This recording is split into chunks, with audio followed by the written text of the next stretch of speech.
Hello everyone. सो आज का जो हमारा टॉपिक है वो होगा जो मोड्स ऑफ एंट्रीज और जो टाइप्स ऑफ एंट्रीज होते हैं इंटरनेशनल बिजनेस स्टार्ट करने के लिए, उसमें पैसा कैसे इन्वेस्ट करें। उसके हमने कुछ टाइप्स जो है पिछली क्लास में कवर किए थे। अब आगे के जो टाइप्स है, रिमेनिंग टाइप्स है, वो हम इस क्लास में कवर करेंगे। तो सबसे पहला जो टाइप है वो है जॉइंट वेंचर।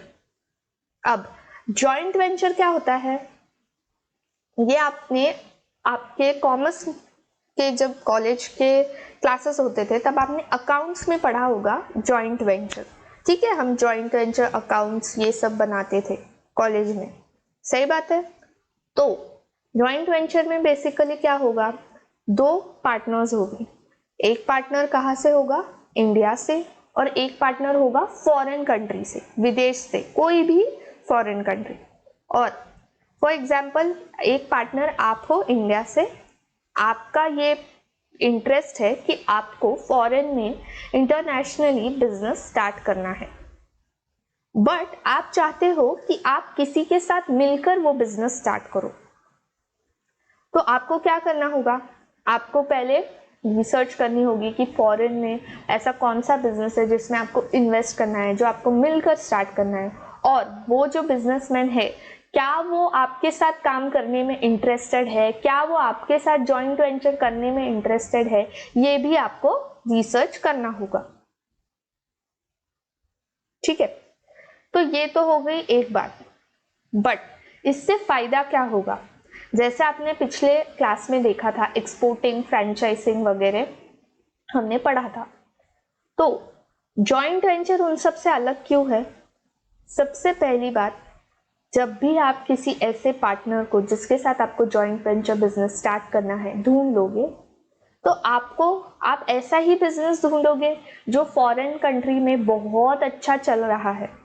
जिस भी प्रोडक्ट, जिस भी सर्विस, जिस भी टेक्नोलॉजी रिलेटेड वो बिजनेस है, वो उस कंट्री में बहुत अच्छे से चल रहा है। आप ऐसा बिजनेस, ऐसे पार्टनर के साथ बिजनेस नहीं करोगे जिसका बिजनेस ठीक ठाक चल रहा है या अच्छा नहीं चल रहा, उनके प्रोडक्ट्स लोग खरीद नहीं रहे, लोगों को उनकी सर्विसेज पसंद नहीं है। ऐसे किसी के साथ आप बिजनेस नहीं करोगे। आप ऐसे ही इंसान या पार्टनर के साथ बिजनेस करोगे जिसका ऑलरेडी अच्छा मार्केट है उस कंट्री में। तो एक फायदा ये होगा कि आपको बना बनाया हुआ मार्केट मिल जाएगा जिसमें उस प्रोडक्ट, उस सर्विस की रेप्यूटेशन होगी, एक गुडविल होगा। ये फर्स्ट फायदा होगा जॉइंट वेंचर में। सेकेंड ये होगा कि अगर आप जॉइंट वेंचर कर रहे हो तो आपको जो भी प्रॉफिट्स है, जो भी कॉस्ट है, जो भी रिस्क है, शेयर करने होंगे। हाँ, प्रॉफिट शेयरिंग शायद प्लस पॉइंट नहीं होगा, बट जितना भी कॉस्ट आ रहा है या जो भी बिजनेस का रिस्क होता है वो बढ़ जाएगा, दो पार्टनर्स में वो बढ़ जाएगा। तो ये भी एक पॉजिटिव पॉइंट हुआ। नेक्स्ट पॉजिटिव पॉइंट होगा कि जो प्रोडक्शन होगा उसकी क्वालिटी अच्छी होगी। अच्छी क्यों होगी? उनके पास, वो आपके साथ जॉइंट वेंचर करने के लिए क्यों तैयार होंगे? क्योंकि उन्होंने देखा होगा आप उन्हें कुछ ऐसी सर्विस प्रोवाइड करोगे या आप उन्हें कैपिटल दोगे जो उनके पास नहीं है।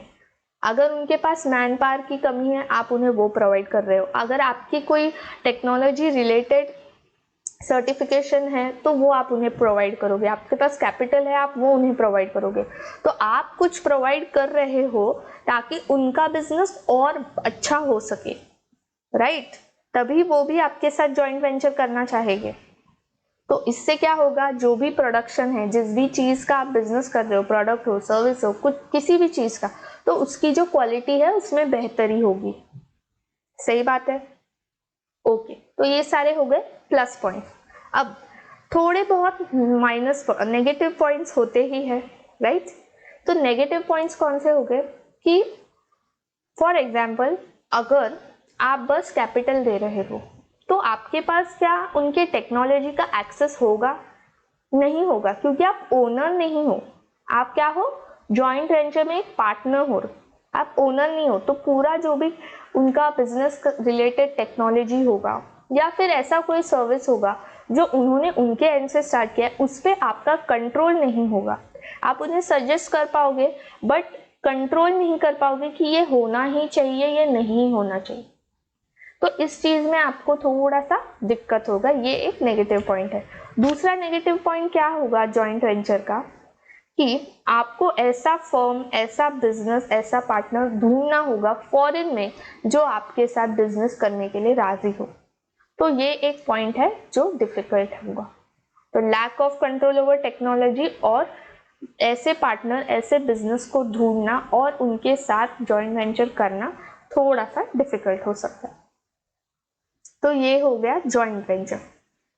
इजी था, सिंपल, कुछ डिफिकल्टी नहीं है समझने में, बहुत ही बेसिक है। नेक्स्ट है टर्न की प्रोजेक्ट्स।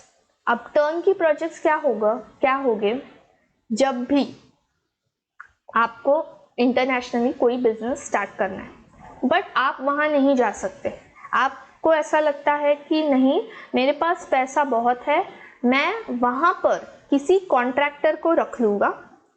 सपोज यूके में आप अपना बिजनेस स्टार्ट करना चाह रहे हो, आप बोलोगे मैं यूके में किसी कॉन्ट्रैक्टर को हायर करूंगा और उसे अपना जो बिजनेस है उसका प्लान बता दूंगा कि आपको क्या क्या चाहिए, आपको अपने बिजनेस का कैसे सेटअप करना है, क्या आपका प्रोडक्शन यूनिट है, मैन्युफैक्चरिंग यूनिट है, सर्विसेज है, जो भी है आप उन्हें बताओगे, उसे पैसे दोगे, वो कॉन्ट्रैक्टर आपके लिए वो बिजनेस पूरा सेटअप करेगा, जो जो रिक्वायरमेंट्स होंगे उस बिजनेस के वो आपके फुलफिल करेगा। अगर एम्प्लॉयज रखने हैं एम्प्लॉयज को हायर करेगा, उस बिजनेस को बिल्ड करना है, थोड़ा प्रॉफिट्स अर्न करना है तो वो आपको अर्न करके देगा। उसके बाद जो आप ओनरशिप है अपने पास ट्रांसफर करोगे।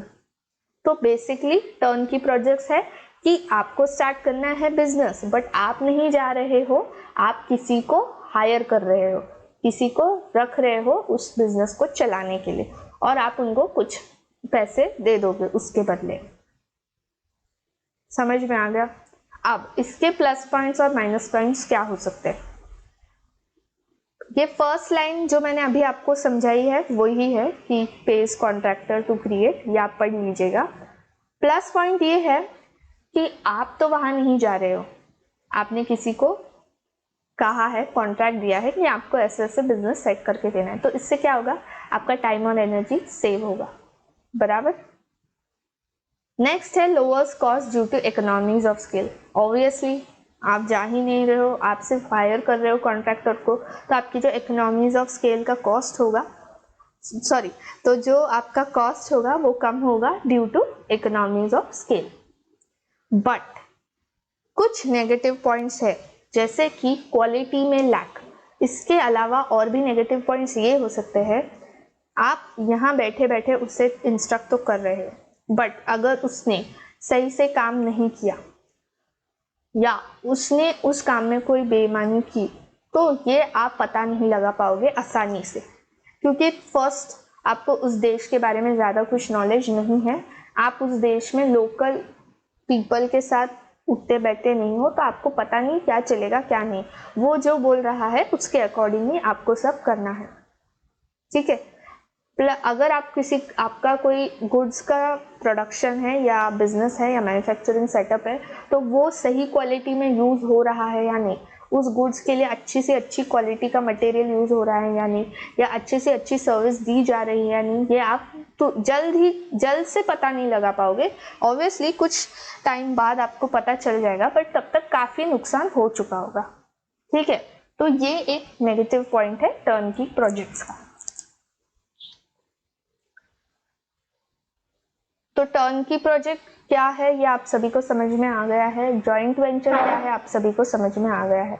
जब भी आप नोट्स बनाओगे, जॉइंट वेंचर का नोट्स जब बनाओगे, जॉइंट वेंचर लिखकर बस 1 से 2 वर्ड्स अपने कन्वीनियंस के अकॉर्डिंग, मीन्स आपको जिस भाषा में आसान लग रहा है उस भाषा में लिख लीजिएगा।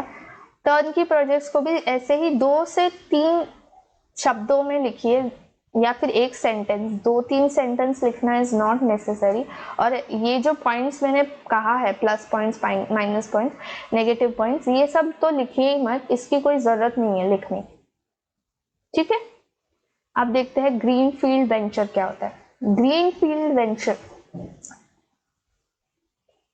फील्ड वेंचर ये है जब आप आपका बिजनेस स्टार्ट करना चाह रहे हो और आप खुद जाकर वहां स्टार्ट कर रहे हो, तो अगर आप खुद वहां जाकर बिजनेस स्टार्ट कर रहे हो तो सबसे पहले आपको वहां जाकर रहना होगा।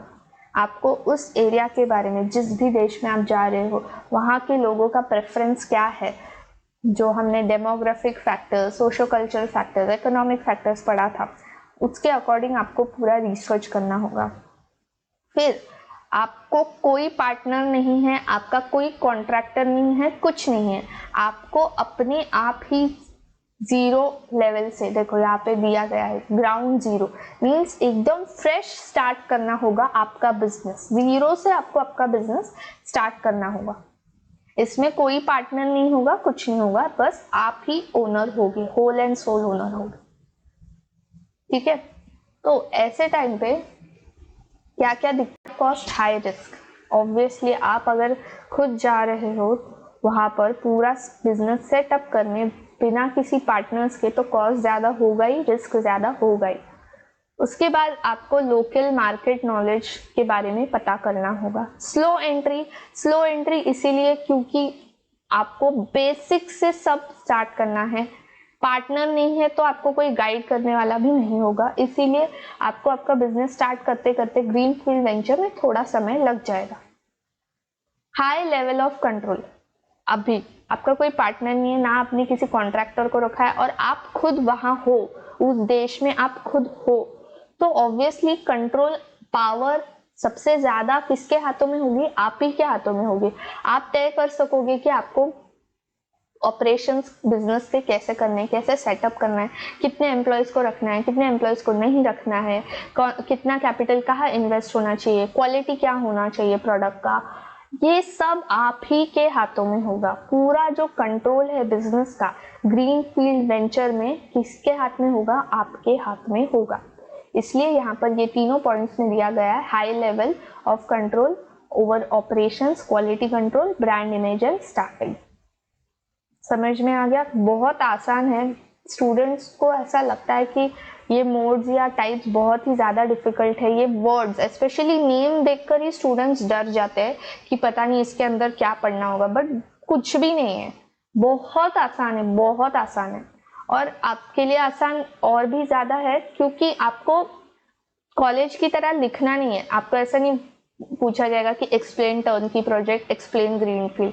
अगर ऐसा पूछा जाएगा तो ठीक है, हमें थोड़ा समय लगता है लिखने में, 1 पेज 2 पेज जैसे हम कॉलेज में लिखते, बट सेट और नेट एग्जाम में तो बस आपको एमसीक्यूज के थ्रू आंसर करना है।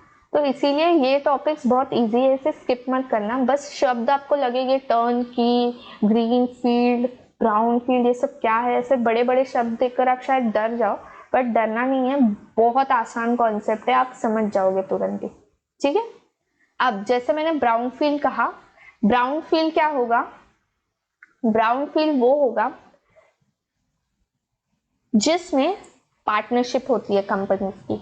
वो मर्जर्स हो सकता है, एक्विजिशंस हो सकते हैं, इन सबको क्या कहते हैं? Brown field. तो मैं यहाँ पर लिख देती हूँ brown field term M&A। M&A समझते ही होंगे सब, मर्जर्स एंड एक्विजिशंस। तो ब्राउन फील्ड क्या होगा? Mergers and acquisition. Green field क्या है? आप अकेले हो, आप ही को आपका बिजनेस पूरा जीरो लेवल से स्टार्ट करना है, और ब्राउन फील्ड में आपका कोई पार्टनर होगा या आप किसी और कंपनी को एक्वायर करोगे या मर्ज करोगे। ठीक है, तो ये भी एक वर्ड है, आप एग्जाम्स में एक्सपेक्ट कर सकते हो ऐसा कुछ नया वर्ड आपको पूछा जा सके। अब हम देखेंगे कुछ और modes of entries into international business. तो अब इस स्लाइड में सबसे पहला मोड कौन सा है? FDI, foreign direct investment. Foreign direct investment बहुत ही ज्यादा इंपॉर्टेंट टॉपिक है, इन डिटेल टॉपिक है। तो अभी बस मैं आपको इतना समझाऊंगी कि जब भी कोई बिजनेसमैन बाहर के बिजनेस में इन्वेस्ट करता है, पैसे, सिर्फ पैसे इन्वेस्ट करेगा, ठीक है, और कुछ नहीं, पैसे इन्वेस्ट करेगा, तो उससे जो कंट्री का वो बिजनेसमैन है जो इन्वेस्ट कर रहा है पैसे, उस कंट्री को क्या फायदे होंगे? और जिस कंट्री में वो इन्वेस्ट कर रहा है, जिस कंट्री के बिजनेस में इन्वेस्ट कर रहा है, उस कंट्री को क्या फायदा होगा, क्या नुकसान होगा। और प्लस इसमें डिफरेंट टाइप्स ऑफ एफडीआईज होते हैं। ये सब कुछ हम इन डिटेल में देखेंगे थोड़े ही स्लाइड्स में। आई गेस नेक्स्ट क्लास में हम एफडीआई के इन डिटेल में टाइप्स वगैरह देखने वाले हैं। तो आप बस इतना समझो कि जब एक बिजनेसमैन किसी फॉरेन बिजनेस में इन्वेस्ट कर रहा है और जिस कंट्री में वो इन्वेस्ट कर रहा है वो कंट्री होगी होस्ट कंट्री, और हमारी जो कंट्री है वो होगी होम कंट्री। सिमिलरली जो फॉरेन कंट्री है उनके लिए हमारी कंट्री होगी होस्ट और अपनी कंट्री होगी होम कंट्री। ठीक है, तो एक बार इसे रीड कर लीजिएगा, आसान है, ज़्यादा कुछ डिफिकल्ट नहीं है। और अगर आपको नहीं भी समझ आता है तो कोई बात नहीं, क्योंकि हम इन डिटेल में पढ़ने वाले हैं, इसलिए मैं अभी ज़्यादा एक्सप्लेन नहीं कर रही हूँ। ठीक है, नेक्स्ट है मर्जर्स एंड एक्विजिशंस। अब मर्जर्स एंड एक्विजिशंस ये भी आपने कभी ना कभी अकाउंट्स में सुना होगा टर्म, राइट।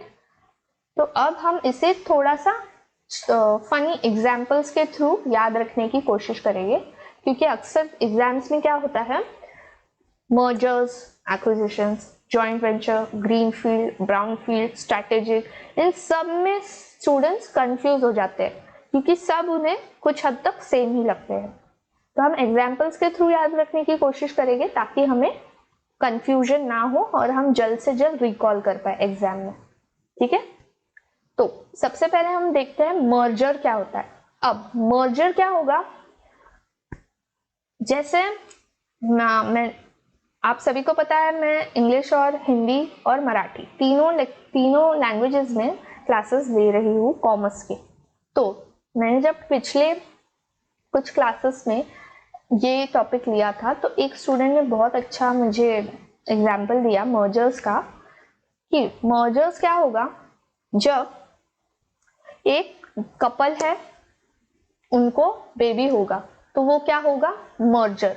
तो आपको ऐसे याद रखना है, जब किसी कपल को बेबी होता है वो एग्जाम्पल है मर्जर का, वो बेबी एग्जाम्पल है मर्जर का। क्यों, क्योंकि मर्जर में क्या होगा, दो कंपनीज जो है वो साथ में काम करेंगे, वो कंबाइन हो जाएंगे, कंबाइन होंगे, मर्ज होंगे, साथ में काम करेंगे, और साथ में काम करने के लिए वो जो अपनी कंपनी का नाम है उसे चेंज करेंगे और एक नई कंपनी फॉर्म करेंगे।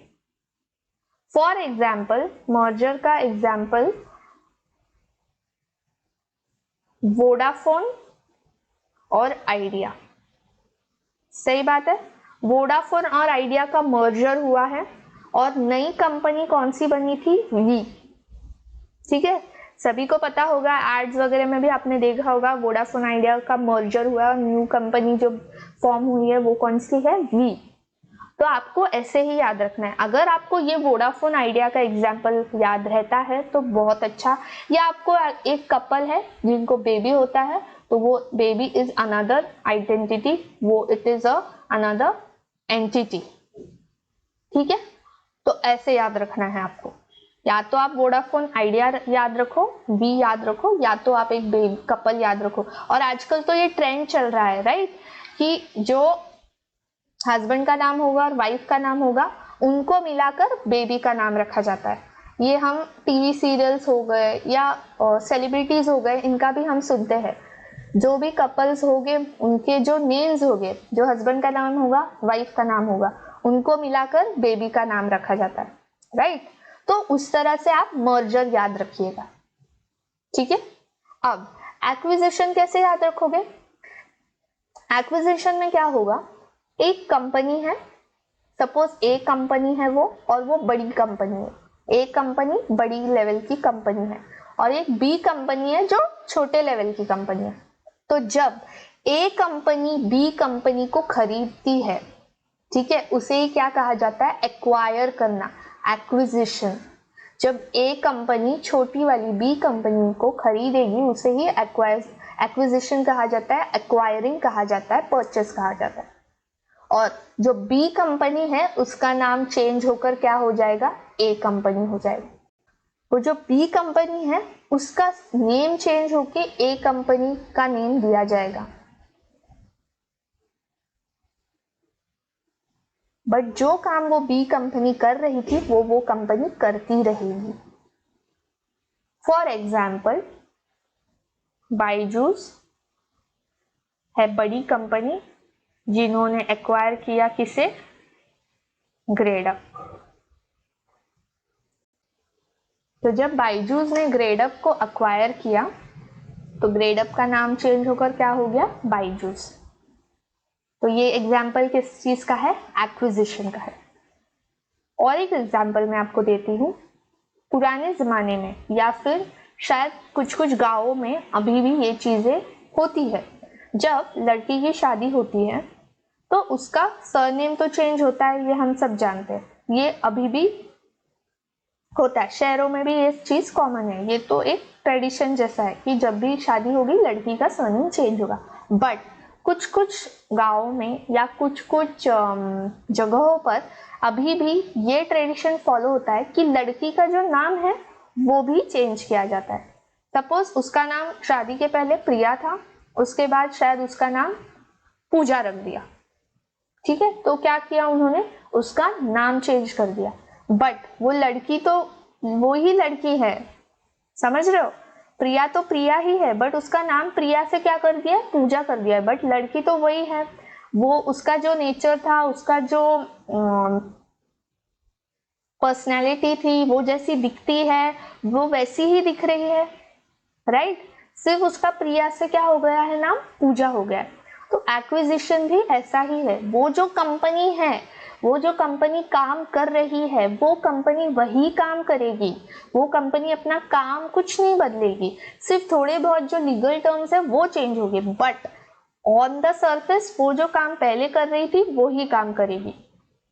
पर क्या होगा, उस कंपनी का नाम जो है वो चेंज किया जाएगा, क्योंकि जो बड़ी कंपनी है, फॉर एग्जाम्पल बायजूस ने उसे परचेस कर लिया है, उसे खरीद लिया है। तो आप ऐसे भी याद रख सकते हो कि जब पुराने जमानों में या अभी भी कहाँ पे गांव वगैरह में ऐसा होता है कि शादी के बाद लड़की का जो नाम है वो भी चेंज कर दिया जाता है, तो आप उस एग्जाम्पल से याद रख सकते हो। बट लड़की वही रहेगी, उसका जो अपीयरेंस है, उसका जो पर्सनैलिटी है वो सब वैसा ही रहेगा, बस उसका नाम चेंज हो जाएगा। तो आप या तो उस एग्जाम्पल को याद रख सकते हो या फिर आप ये बायजूस एंड ग्रेडअप को याद रखो। अभी जो ग्रेडअप है वो भी एजुकेशन एडटेक का ही कंपनी है, वहाँ पे भी वो लोग पढ़ाते ही है। तो अब जैसे ग्रेडअप का नाम बायजूस चेंज हुआ है तो क्या उन्होंने, ग्रेडअप वालों ने पढ़ाना छोड़ दिया, क्या उनके टीचर्स जो थे, जो एजुकेटर्स थे, उन्हें निकाल दिया? नहीं, वो वही काम कर रहे हैं, बस उन्होंने क्या कर दिया, अभी ग्रेडअप से चेंज होकर बायजूस की शर्ट पहनने लग गए, बट काम तो उनका वही चल रहा है, काम कुछ चेंज नहीं हुआ है, सही बात है। तो आपको जो याद रह रहा है अच्छे से वो ही एग्जाम्पल याद रखिए। आप अपने नोट्स में भी जब लिखोगे एग्जाम्पल लिखना, जो मैंने यहाँ पे बताया है वोडाफोन आइडिया, या फिर जो कपल है या लड़की का नेम चेंज होता है वो एग्जाम्पल लिखना है, वो एग्जाम्पल लिखिए। क्योंकि अगर आप ये एग्जाम्पल्स याद रखोगे, ट्रस्ट मी, आपको ये सारे जो स्लाइड्स पे मैंने लिखा है या आप कहीं और भी कुछ नोट्स वगैरह फॉलो कर रहे हो किसी और भी लेक्चर का, तो वो आपको याद करने की जरूरत ही नहीं पड़ेगी। क्योंकि क्या होता है एग्जाम्स में, स्पेशली कॉमर्स में, इतने कॉन्सेप्ट ड्रिवन क्वेश्चंस पूछे जाते हैं कि इम्पॉसिबल हो जाता है कि आप सब कुछ याद रखो।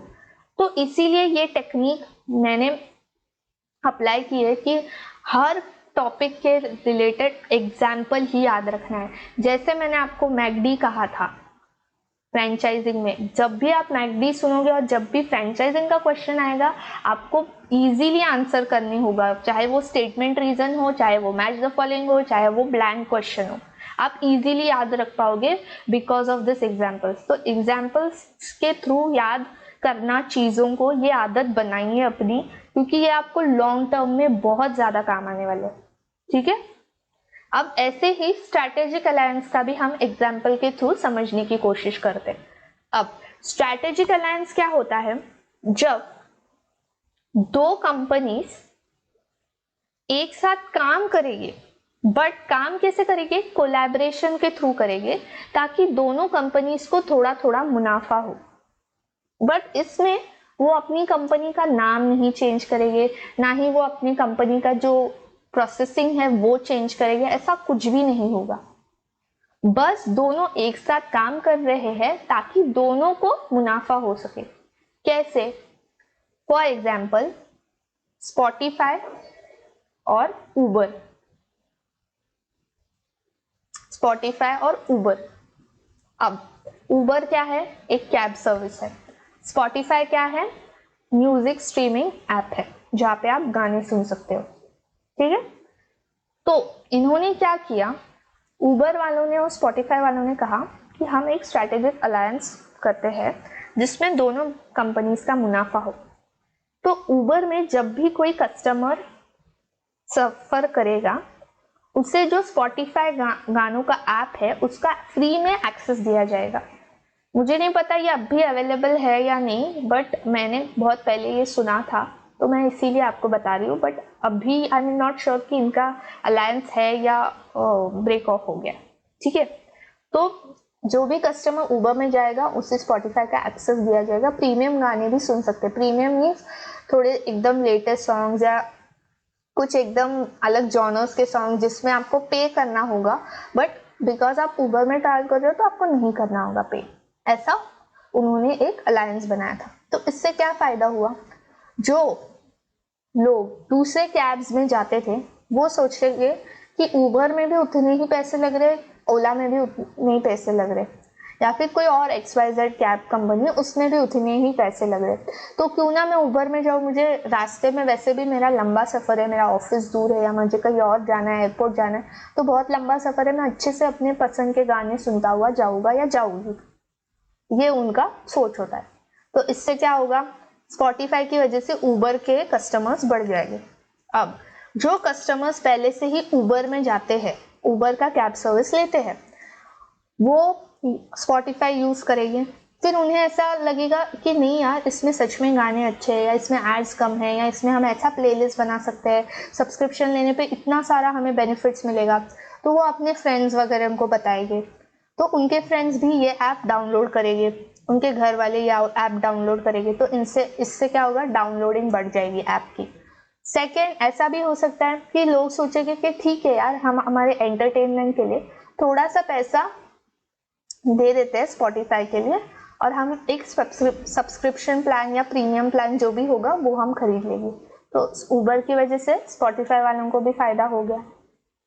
तो क्या उबर वालों ने उनका कुछ सर्विस चेंज किया, कैब चलाने का सर्विस छोड़कर कुछ और किया, या स्पॉटिफाई ने गानों को छोड़कर कुछ और किया? नहीं, ऐसा कुछ नहीं किया। दोनों अपना ही काम कर रहे थे, बट दोनों ने ऐसा कुछ किया कि वो दोनों साथ में आकर दोनों ही प्रॉफिट्स कमा सके। अब इससे आप ऐसा एग्जांपल याद रखो, आपका एक फ्रेंड है जो कॉमर्स बैकग्राउंड से है, नहीं सॉरी, आप हो कॉमर्स बैकग्राउंड से और आपका एक फ्रेंड है जो आर्ट्स से है या साइंस बैकग्राउंड से। ठीक है, अब आप क्या करोगे, आपका एक फ्रेंड आर्ट्स बैकग्राउंड का है और शायद उसका इंग्लिश का सब्जेक्ट है या हिंदी है या लैंग्वेज का कोई सब्जेक्ट है उसका। तो आपके कॉलेज में, आप कॉमर्स के कॉलेज में पढ़ाते हो, बट कॉमर्स में भी हमें एक लैंग्वेज तो होती है जो हमें चूज करनी होती है, या कभी कभी 2 लैंग्वेजेस होते हैं।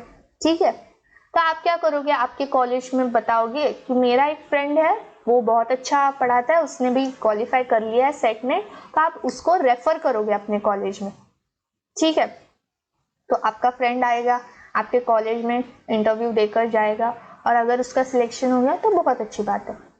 या फिर आप अपने कोई क्लासेस वगैरह ले रहे हो और वहाँ पे आपके स्टूडेंट्स को लैंग्वेज के सब्जेक्ट में हेल्प चाहिए, तो आप आपके स्टूडेंट्स को रिफ़र करोगे कि ये टीचर के पास जाओ, ये बहुत अच्छे लैंग्वेजेस के क्लास लेता है।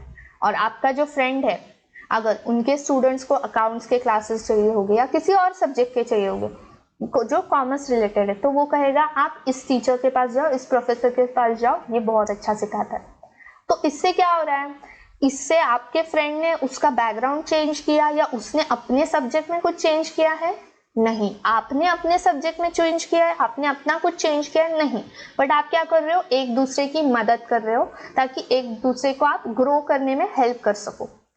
इसमें आपने कुछ कॉन्ट्रैक्ट कुछ भी ऐसा नहीं किया है जिसमें कुछ चेंजेस हुए, आपने बस एक दूसरे की हेल्प की है रेफर करके एक दूसरे को।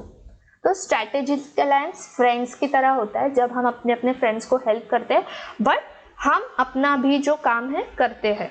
हम अपना काम चेंज नहीं करते, हम सिर्फ उन्हें रेफर करते हैं ताकि उनका भी थोड़ा सा ग्रोथ हो, उनको भी थोड़ा सा फायदा हो सके। तो स्ट्रैटेजिक अलायंस से आप क्या याद रखोगे? फ्रेंड्स को याद रखोगे। एक्विजिशन से आप ये याद रखोगे, जब लड़कियों की शादी होती थी तो उनका नेम भी चेंज किया जाता है, बट वो लड़की तो वही रहेगी, जैसी वो दिखती है, जैसे वो बोलती है, वो सब सेम रहेगा।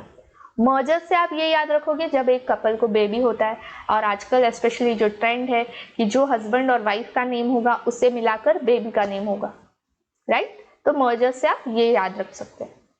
तो जो एग्जाम्पल्स मैंने दिए हैं प्लस जो मैंने यहाँ पे लिखे हैं, ये दो आप आपके बुक्स में नोट करोगे, या आपको कुछ और सजेस्ट हो रहा है, वाओ, या आपको कुछ सजेस्ट करना है, या आपको कुछ सजेस्ट करना है, या आपके दिमाग में कोई और अच्छे एग्जाम्पल्स है, आप उसके थ्रू भी याद रख सकते हो, बट मेक श्योर एग्जाम्पल्स के थ्रू ही आपको याद रखना है। और आपको अगर एग्जाम्पल्स नहीं याद रखने तो आपको ये सारे पॉइंट्स जो मैंने लिखे हैं, या फिर आप कहीं गूगल पे सर्च करोगे या कहीं और भी जाकर पढ़ोगे, तो आपको बहुत से पॉइंट्स होंगे जो याद रखने होंगे। तो आपकी चॉइस है, आपको या एग्जाम्पल याद रखने या ये सारे पॉइंट्स याद रखने, ठीक है? तो आपका जो अभी क्लास के बाद काम होगा वो होगा पॉज करना है वीडियो को, और ये सारे जो स्लाइड्स पे मैंने लिखा है डिटेल में वो आपको एक बार रीड करना है। आप जब रीड करोगे आपको एहसास होगा, अरे हाँ, ये जो एग्जाम्पल दिया है मैम ने, ये तो इससे मैच हो रहा है। मीन्स मैंने अगर ये रीड नहीं भी किया तो भी मुझे ये सब पता है ऑलरेडी, क्योंकि एग्जाम्पल्स ही इतने अच्छे, ठीक है? फिर भी किसी को ऐसा लग रहा है कि उन्हें कुछ एक पॉइंट नहीं समझ आ रहा, कमेंट करना, टेलीग्राम पे मैसेज करना, ठीक है? तो आज के लिए यही स्टॉप करते हैं। आप आपका जो रिवीजन है वो कर लीजिएगा। मिलेंगे नेक्स्ट क्लास में। Till then take care, bye, have a nice day.